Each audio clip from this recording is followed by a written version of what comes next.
My third appearance on the show Grey's Anatomy, this time as a firefighter, was terrifying. And yes, it's another story time with Matt.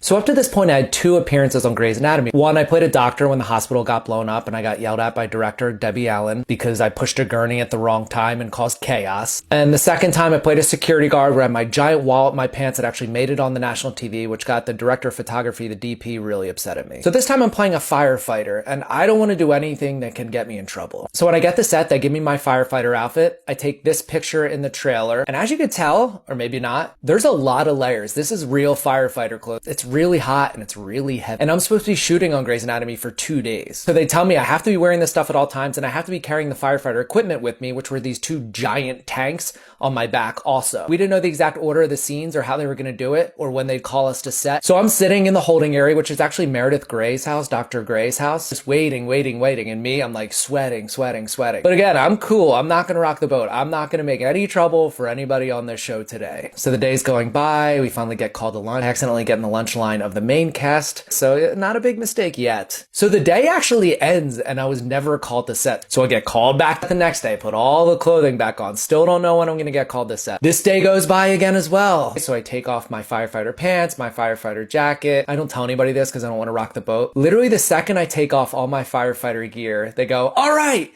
we're going to set. All firefighters report to set. Follow me. So I get in a bathroom stall as fast as I can and I'm trying to like put this stuff on. I accidentally tear the coat a little bit of the firefighter outfit. Scrambling. If you thought I was sweating before, I am absolutely profusely sweating because of nerves, but also now because of the heat. But finally I get to set. I'm trailing behind everybody. The second assistant director is looking all over for me. What am I doing? So we get to set. It's almost night. Like this is essentially there's only a half hour left of the day. So in this episode of Grey's Anatomy, there was actually some sort of amusement park accident. The rides actually like flew through the air and there were people still buckled in and they all got hurt. So this scene has the amusement park rides. We're loading it into a truck. So I essentially just have to put like this grate up on the truck to secure the amusement park ride. Here's something that made me really nervous. The director that day was Debbie Allen again. She's the same director who yelled at me from a story before, if you watched it, where the hospital had blown up and I caused all this chaos. Some of the extras almost got hit by cars and the cast was mortified. So it's the same director and I cannot believe it. I think she recognized me as the guy who caused the chaos in the last one. And she's like, you need to get this right. We actually only can do this shot once. It's the end of the day.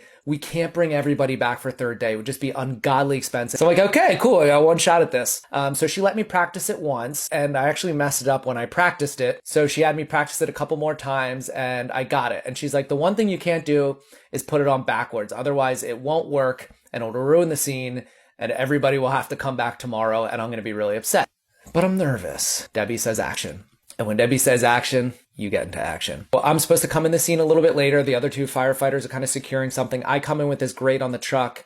I put it up and immediately as my hands are going up to put this grate thing on the truck, I realized that it is backwards, which was the one thing she told me not to do. I can't afford to mess this up. I just jam this like thing on the side of the truck. I just jam it and I'm fully expecting it to just fall off. But somehow by the grace of God, it stays up there, but it's still backwards. And it's the one thing. So I know she's going to notice. And I turn around to Debbie Allen and I say, I'm sorry. And she kind of like looks at me and she's like, what? That was fine. And I'm like, yeah. Like I didn't, yeah. Oh, and here's the clip. My face didn't even end up in the scene. Like this is glory. This is 2 days of hard work right here. Look at that. My little head just peeping in the frame for 0.2 seconds. No wonder she didn't really care that I did the thing wrong. My face isn't even in it anyway. Until the next story.